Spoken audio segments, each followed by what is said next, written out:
निधि अपने घर से भागकर ट्रेन से जा रही थी गुस्से में, क्योंकि उसके दादाजी से उसकी लड़ाई हो गई थी। उसके दादाजी उसको बाहर आने जाने से टोकते रहते थे, बाहर जाने से घूमने फिरने में रोक टोक करते थे।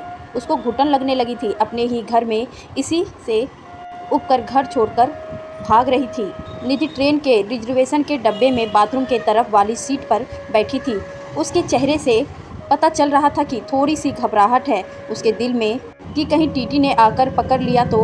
कुछ देर तक तो पीछे पलट पलट कर टीटी के आने का इंतजार करती रही।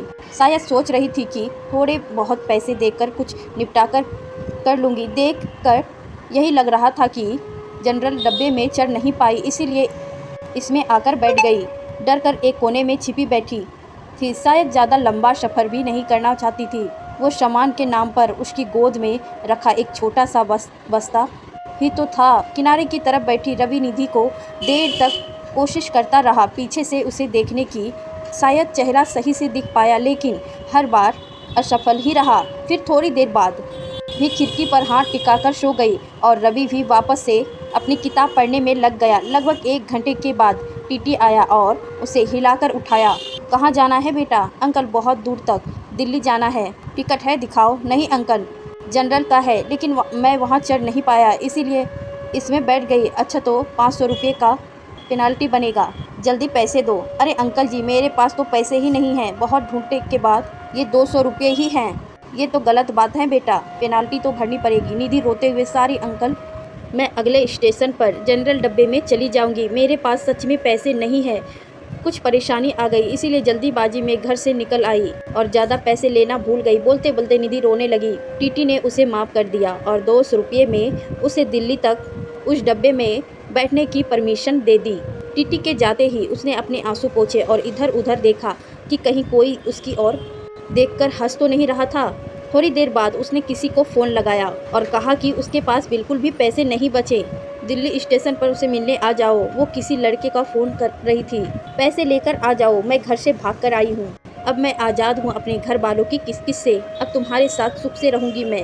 निधि की बातें सुनकर रवि के मन में उथल पुथल हो रही थी। ना जाने क्यों उसकी मासूम चेहरे को देखकर उसकी तरफ खींचता सा महसूस कर रहा था। दिल कर रहा था कि उसे पैसे दे दूँ और कहूँ कि तुम परेशान मत हो और रो मत, लेकिन रवि अनजान था कि किसी के लिए इस तरह की बात सोचना थोड़ा अजीब था। उसकी शक्ल से लग रहा था कि उसने कुछ खाया पिया नहीं है, शायद सुबह से, और अब तो उसके पास पैसे भी नहीं है। बहुत देर तक उसे उस परेशानी में देखने के बाद रवि ने कुछ उपाय निकाल ही लिया जिससे उसकी मदद कर सके और फ्लेट भी ना कहलाए। फिर मैं एक पेपर पर नोट लिखा, बहुत देर से तुम्हें परेशान होते हुए देख रहा हूँ। जानता हूँ कि एक अनजान आदमी हूँ, हम उम्र लड़के का इस तरह तुम्हें नोट भेजना अजीब भी होगा और शायद तुम्हारी नज़र में गलत भी, लेकिन तुम्हें इस तरह परेशान देखकर मुझे बेचैनी हो रही है, इसीलिए 2000 रुपये दे रहा हूँ। तुम्हें कोई एहसान ना लगे, इसलिए मेरा एड्रेस भी लिख रहा हूँ। जब तुम्हें सही लगे मेरे एड्रेस पर पैसे वापस भी भेज सकती हो। वैसे मैं नहीं चाहूँगा कि तुम वापस करो। एक चाय वाले के हाथों उसे वो नोट देने को कहा और चाय वाले को मना किया कि उसे ना बताए कि वो नोट उसे रवि भेजा है। नोट मिलते ही उसने 2-3 बार पीछे पलटकर देखा कि कोई उसकी तरह देखता हुआ नज़र आए तो उसे पता लग जाएगा कि किसने भेजा, लेकिन रवि ने तो नोट भेजने के बाद ही मुंह पर चादर डालकर लेट गया था। थोड़ी देर बाद चादर का कोना हटाकर देखा तो उसके चेहरे पर मुस्कुराहट थी।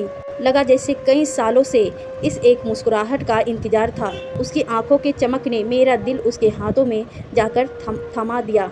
फिर चादर का कोना हटाकर हर थोड़ी देर में उसे देखकर जैसे सांस ले रहा था, लेकिन एक चिंता थी कि लड़की घर से भाग रही है, इसको रोकना जरूरी है। ट्रेन निधि उतरी और शायद उस लड़के को ढूंढ रहा जिसके साथ भागने के लिए आई थी। रवि ने उसके पीछा करने से रहा नहीं गया। वो भी ट्रेन से उतरकर निधि के पीछा थोड़ी दूर बनाकर चलने लगा।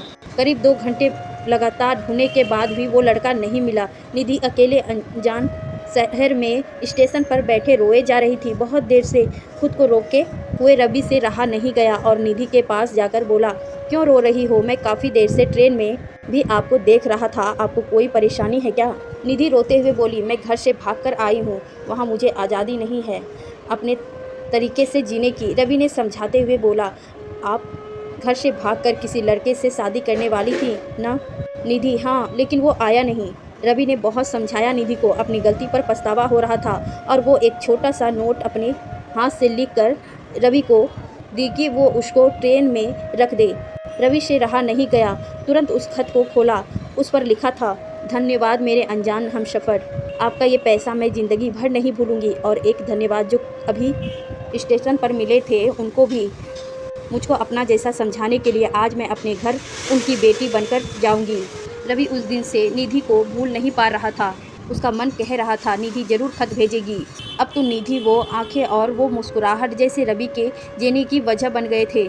हर रोज़ पोस्टमैन से पूछता था, शायद किसी दिन उसका कोई खत आ जाए। आज 1 साल बाद एक खत मिला, आपका कर्ज अदा करना चाहती हूँ, लेकिन खत के जरिए नहीं, आपसे मिलकर। नीचे मिलने की जगह का पता लिखा था और आखिर में लिखा था, तुम्हारी अनजान हमसफ़र जो ट्रेन में मिली थी।